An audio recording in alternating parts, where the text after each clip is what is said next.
नमस्कार, वंदे मातरम, जय हिंद साथियों। आशा करता हूं कि आपका बीपीएससी टीचर का एग्ज़ाम जो होना है उसमें आपकी तैयारी बहुत ही अच्छी चल रही होगी। इसलिए मैं आप लोगों को बिहार का इतिहास इस वीडियो के माध्यम से कुछ महत्वपूर्ण क्वेश्चंस रिवाइज कराने जा रहा हूं। हमें पता है कि ये क्वेश्चंस आपको ज़्यादातर आते होंगे, इसलिए ये एक रिवाइज क्लास है। आप लोग जल्दी से ये क्वेश्चन देख लीजिए, हो सकता है इनमें से कोई ना कोई क्वेश्चन एग्ज़ाम में आ जाए। तो दोस्तों देख लेते हैं। पहला तथ्य दिया है कि बिहार के मुंगेर एवं नालंदा जिलों में लगभग 1 लाख ईसा पूर्व में विकसित होने वाले आरंभिक पुरापाषाण युगीन औजारों की अवशेष प्राप्त हुए हैं।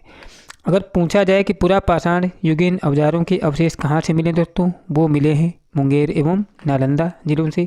अब ये कितने पुराने, लगभग 1 लाख ईसा पूर्व, मतलब 1 लाख वर्ष पूर्व से ज़्यादा के अवशेष, मतलब ये पुराने हैं। अगला क्वेश्चन है कि बिहार में ताम्रपाषाण काल का विस्तार सामान्यतः कितना था दोस्तों? 2500 से 1500 ईसा पूर्व में दोस्तों ताम्रपाषाण काल का विस्तार निर्धारित किया गया है। क्वेश्चन दोस्तों कैसे भी पूछा जा सकता है, अगर हमको टॉपिक याद है तो आसानी से कर लेंगे।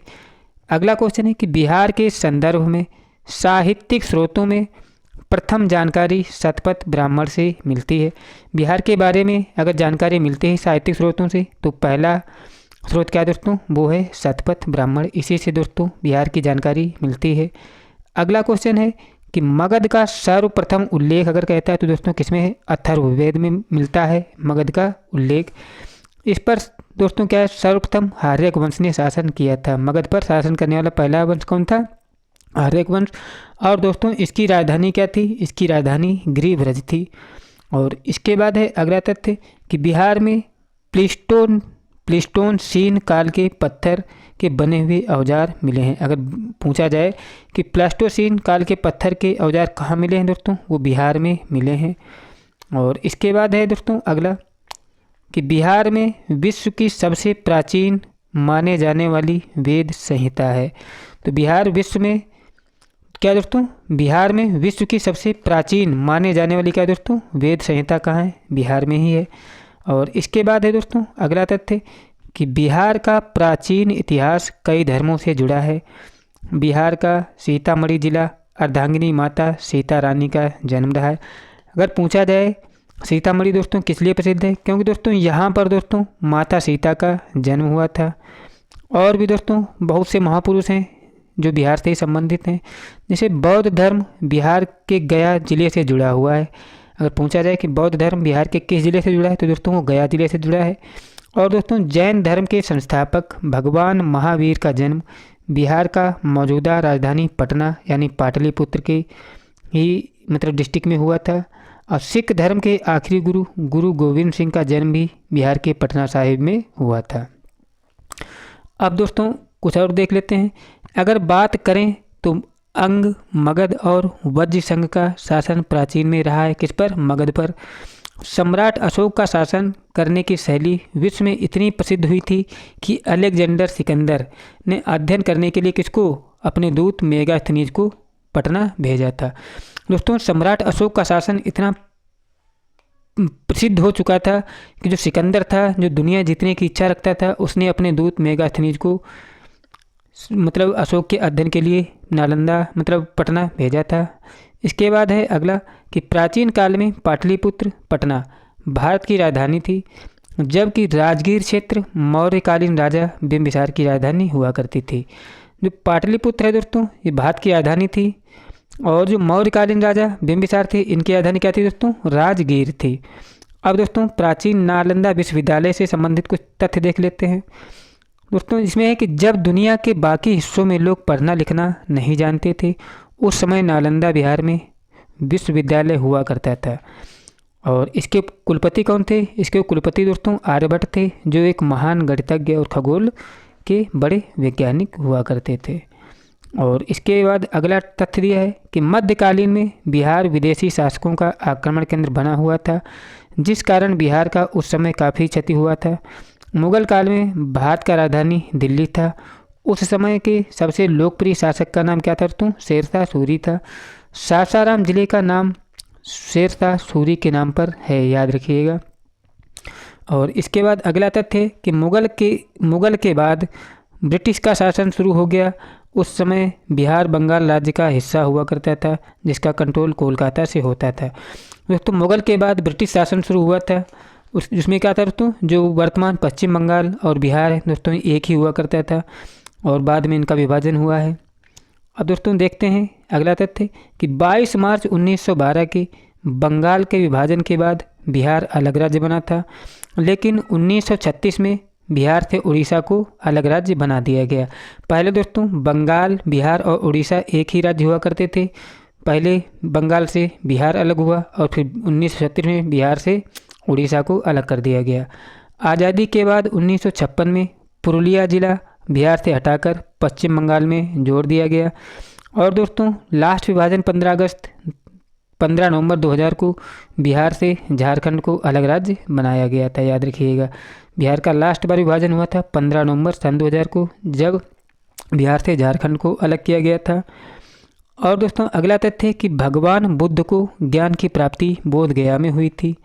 और अगला है कि विष्णुपद मंदिर कहाँ है दोस्तों, बोध गया में स्थित है। अगर पूछा जाए कि बोध गया में कौन सा मंदिर है दोस्तों, वहाँ पे विष्णुपद मंदिर है। इसके बाद है कि सासाराम शेरशाह के मकबरे के लिए प्रसिद्ध है। सासाराम अगर पूछा जाए किस लिए प्रसिद्ध है दोस्तों, ये शेरशाह के मकबरे के लिए प्रसिद्ध है। और अगला तथ्य है कि विक्रमशिला विश्वविद्यालय के अवशेष भागलपुर के पास हैं। अगर पूछा जाए कि विक्रमशिला विश्वविद्यालय के अवशेष कहाँ हैं, तो दोस्तों वो हैं भागलपुर के पास में, अभी भी इसके अवशेष मिले हैं। और इसके बाद है अगला तथ्य कि अशोक के शासनकाल में तृतीय बौद्ध संगीति का आयोजन किया गया था। अगर पूछा जाए कि किसके शासनकाल में तृतीय बौद्ध संगीति का आयोजन किया गया था, तो याद रखिएगा वो था अशोक के शासनकाल में तृतीय बौद्ध संगीति का आयोजन हुआ। और अगला तथ्य है कि सूफी संप्रदाय फिरदौसी बिहार में सर्वाधिक लोकप्रिय रहा। अगर पूछा जाए कि कौन सा सूफी संप्रदाय बिहार में सर्वाधिक लोकप्रिय रहा, तो वो था दोस्तों फिरदौसी, जो बिहार में सर्वाधिक लोकप्रिय रहा। अगला तथ्य है कि बिहार में तुर्क सत्ता की स्थापना 1198 में हुई। कहीं कहीं पर दोस्तों 1203 भी मिलता है, हमारे हिसाब से 1158 ही सही है बिहार में तुर्क सत्ता की स्थापना। अगला क्वेश्चन है कि मिथिला के कर्नाट शासकों की राजधानी क्या हुआ करती दोस्तों, सिमरावगढ़ हुआ करती थी। मिथिला के कर्नाट शासकों की राजधानी क्या हुआ करती थी, सिमरावगढ़। और दोस्तों अगला तथ्य है कि कर्नाट वंश के अंतिम शासक कौन थे दोस्तों, हरि सिंह थे कर्नाट वंश के अंतिम शासक।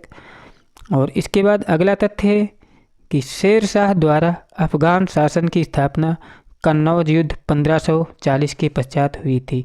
शेरशाह द्वारा अफगान शासन की पुनर्स्थापना दोस्तों कब हुई थी, 1540 जो कन्नौज बिलग्राम का युद्ध हुआ था, इसके बाद दोस्तों अफगान शासन की स्थापना हुई थी, जिसमें हुमायूं की हार हुई थी।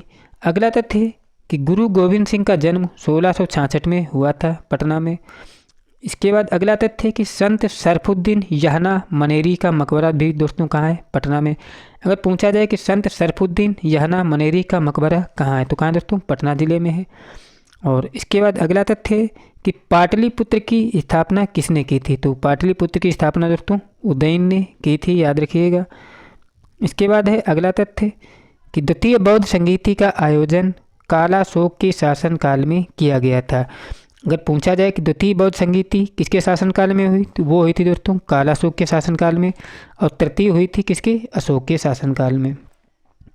और इसके बाद है दोस्तों अगला क्वेश्चन हमारा कि मौर्य काल में सर्वाधिक प्रसिद्ध शिक्षा केंद्र क्या था दोस्तों, तक्षशिला था। अगर पूछा जाए कि मौर्य काल में सर्वाधिक प्रसिद्ध शिक्षा केंद्र क्या था दोस्तों, वो था तक्षशिला। इसके बाद है अगला कि अशोक के शिलालेख में प्रयुक्त भाषा कैसी थी दोस्तों, प्राकृत थी। अशोक के शिलालेख में प्रयुक्त भाषा कैसी थी, वो थी प्राकृत।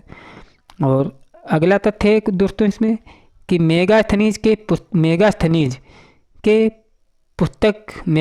पुस्तक इंडिका से राजधानी पाटलिपुत्र के नगर प्रशासन सैन्य प्रशासन की जानकारी मिलती है।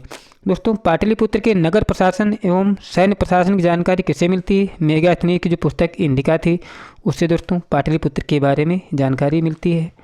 अगला तथ्य है कि बिंदुसार क्या था दोस्तों, ये आजीवक संप्रदाय का अनुयायी था। कौन, बिंदुसार। ये भी पूछा जा सकता है कि बिंदुसार किसका अनुयायी था, वो दोस्तों आजीवक संप्रदाय का अनुयायी था। अगला है कि अशोक के अभिलेखों को सर्वप्रथम किसने पढ़ा था? तो दोस्तों जेम्स प्रिंसेप ने सर्वप्रथम सफलतापूर्वक अशोक के शिलालेखों को पढ़ा था, जो दोस्तों क्या था? एक अंग्रेज था। अगला है कि पुष्यमित्र शुंग ने दोस्तों शुंग वंश की स्थापना की थी। और दोस्तों शेष क्वेश्चंस हैं वो अगले वीडियो में आप लोगों को कराऊंगा। अगर दोस्तों मेरे द्वारा कराए गए क्वेश्चंस आपको अच्छे लगे हों तो वीडियोस को लाइक करें, और आपने अभी तक मेरे चैनल को सब्सक्राइब नहीं किया है तो चैनल को भी सब्सक्राइब कर लें। मैं आप लोगों के लिए इसी प्रकार इंटरेस्टेड क्वेश्चंस लाता रहूँगा जिससे आपका एग्ज़ाम क्वालिफाई हो। मिलते हैं नेक्स्ट वीडियो में। जय हिंद, जय भारत।